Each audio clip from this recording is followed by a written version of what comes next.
महाराष्ट्र में हजारों आदिवासी सड़कों पर हैं, राजस्थान में ट्रैक्टर लेकर किसान सड़कों पर हैं और मध्य प्रदेश में सरकार के खिलाफ जबरदस्त आंदोलन चल रहा है। 3 राज्यों से भाजपा के लिए बहुत बुरी खबर सामने आ रही है, क्योंकि इन आंदोलन की तस्वीरें सरकारें हिलाने का दम रखती हैं। एक एक तस्वीर दिखाएंगे और बताएंगे कि आखिर किसानों आदिवासियों के साथ किस तरह से नाइंसाफी की जा रही है। पहली तस्वीर देखिए जो महाराष्ट्र के पालघर से सामने आई है। ड्रोन से लिया गया ये शॉट है, जिसमें जहां तक आपकी नजर जाए वहां तक सिर्फ और सिर्फ लोग दिखाई देंगे जो हाथों में बैनर पोस्टर लिए हैं। यहां सीपीआईएम के नेतृत्व में 50,000 से भी ज्यादा किसान और आदिवासी पैदल मार्च कर रहे हैं अपनी मांगों को लेकर और सरकार के एक प्रोजेक्ट के खिलाफ अपनी आवाज उठा रहे हैं। पहले आप उनकी बातों को सुनिए कि आखिर इस मार्च की वजह क्या है। मार्क्सवादी कम्युनिस्ट पार्टी के बैनर तले जो लॉन्ग मार्च निकला है, उसकी मुख्य मांग यह है कि पालघर जिले में जो बंदरगाह बनने जा रहा है, वाढवन बंदरगाह, उसके बनने से वहां के किसानों का बहुत बड़ा नुकसान होने वाला है। उनकी जमीनें, घर पूरे बर्बाद होने वाले हैं। उसी के साथ मच्छीमारों का भी नुकसान इस पूरे प्रोजेक्ट के चलते हो रहा है।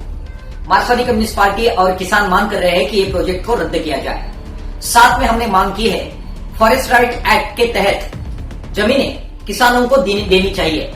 लगातार इसके बारे में संघर्ष होते आए हैं, लेकिन हमारी जमीनें एक तरफ प्रोजेक्ट के लिए ली जा रही है, दूसरी तरफ जो हमारे हक की जमीनें हैं वो किसानों को नहीं दी जा रही। दोस्तों, भाजपा सरकार पर आखिर ये बड़ा आरोप लग रहा है कि जैसे ही यहाँ पर आदिवासी और किसानों की जमीनों पर बड़े बिजनेसमैन की नजर पड़ी तो सरकार ने वाढवन और मुरेब बंदरगाह परियोजनाओं का ऐलान कर दिया। ये बड़े पोर्ट प्रोजेक्ट हैं, यानी कि यहाँ पर बंदरगाह बनाया जाएगा जो कि 76,000 करोड़ से भी ज्यादा की लागत का है।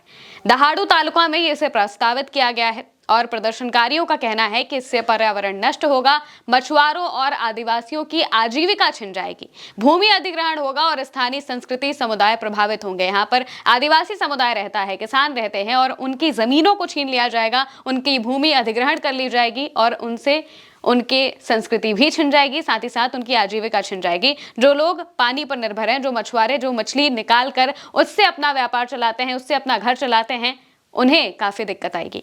पोर्ट परियोजना रद्द करने की मांग पर लोग अड़े हुए हैं और इतने बड़े लेवल पर यहाँ पर प्रदर्शन हो रहा है। कहा जा रहा है कि आदिवासियों किसानों की जमीनें बड़े व्यापारियों को दी जाएगी ताकि वो पोर्ट बना सके, और वो भी पीएम मोदी के चहेते बिजनेसमैन को। अब आते हैं दूसरी तस्वीर पर। ट्रैक्टरों के इस हुजूम की तस्वीरें राजस्थान से सामने आई हैं। लाइन से ट्रैक्टरों के साथ किसान सड़कों पर उतरे हैं और बांध के खिलाफ प्रदर्शन कर रहे हैं।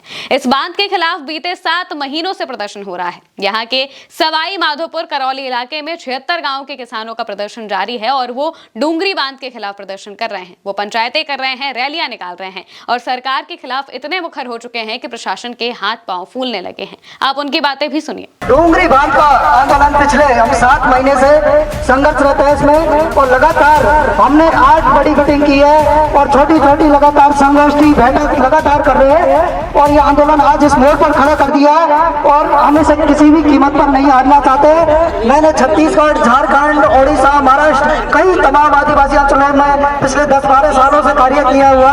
वहाँ पे बाघ अभ्यारण्य के नाम पर हजारों आदिवासियों को विस्थापित कर दिया जाता है, जिसकी पीड़ा कोई नहीं समझता है। ना मुआवजा मिलता है, ना उन्हें बेहतर जीवन मिलता है, सिर्फ आश्वासन और ढकोसलों के अलावा कुछ नहीं नसीब होता है। तो मैं आप सभी करौली, सवाई माधोपुर जिले के तमाम लोगों से निवेदन करता हूँ कि आप डूंगरी बांध को किसी भी कीमत पर रोकने का कार्य करिए। हम संघर्ष समिति के तमाम लोग आपके साथ मजबूती के साथ खड़े हैं। इंकलाब जिंदाबाद। दोस्तों, लोगों का कहना है कि डूंगरी बांध बनने से 76 गांव पूरी तरह से डूब जाएंगे, हजारों परिवार बेघर हो जाएंगे। यही वजह है कि इतना बड़ा विरोध प्रदर्शन हो रहा है।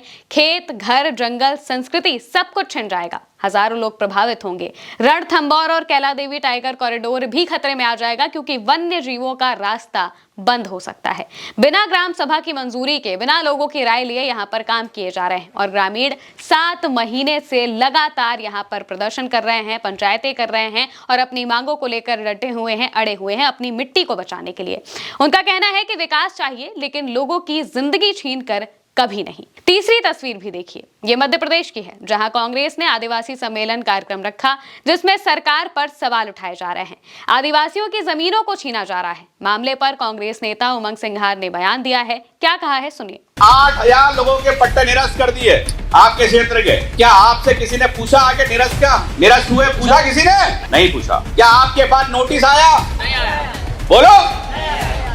तो आपके पास नोटिस नहीं आया? नहीं आया। ना आपसे पूछा, जवाब भी नहीं पूछा, ना कारण बताया कि हमारे पट्टे आपके से निरस्त कर रहे, कोई लिख के आया?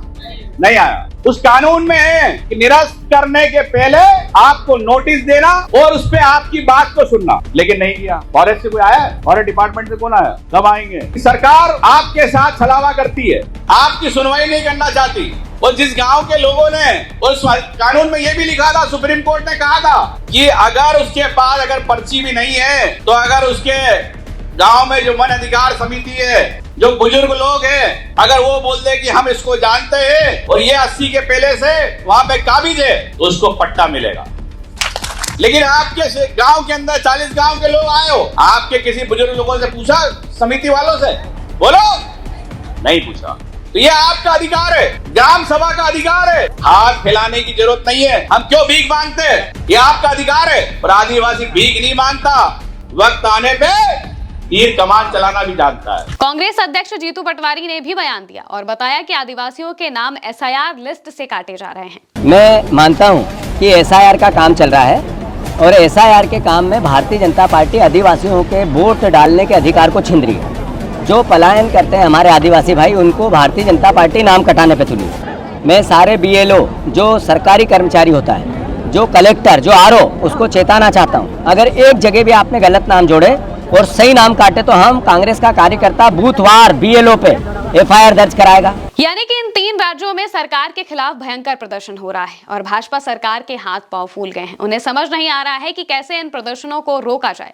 अभी तक तो यही होता था कि भाजपा सरकार को जो मनाता था वो करती थी। महाराष्ट्र में भी बीजेपी की सरकार है, राजस्थान में भी बीजेपी की सरकार है और मध्य प्रदेश में भी बीजेपी की ही सरकार है। और यहाँ पर किसानों को, गरीबों को दबाया जा रहा है, उनकी जमीनें छीनी जा रही हैं, उनकी जमीनों को व्यापारियों को दे दिया जा रहा है, आदिवासियों तक की जमीनों को छीना जा रहा है ताकि वहां पर पोर्ट बनाया जा सके, व्यापारियों को फायदा पहुंचाया जा सके और उन्हें मिलेगा कुछ भी नहीं। उनसे उनकी जमीनें छिन जाएगी, उनकी संस्कृति छिन जाएगी और इसी वजह से वो लगातार प्रदर्शन कर रहे हैं। 50,000 की संख्या में जब पालघर में आदिवासियों ने प्रदर्शन किया और सिर्फ पालघर के नहीं बल्कि ठाणे तक से लोग आए हुए थे वहां पर प्रदर्शन करने के लिए, अपनी मांगों को मनवाने के लिए। अभी भी पोर्ट के खिलाफ प्रदर्शन जारी है और इसके अलावा भी अलग अलग मांगे थी जिनको लेकर वो प्रदर्शन करते नजर आ रहे थे। वहीं दूसरी तरफ राजस्थान में डूंगरी बांध के खिलाफ करीब 7 महीने से किसान सड़कों पर हैं और बार बार इस बात को कह रहे हैं कि 76 गांव को संकट आ सकता है, वहां पर पानी की कमी हो सकती है और इसी वजह से वो लगातार प्रदर्शन करते नजर आ रहे हैं।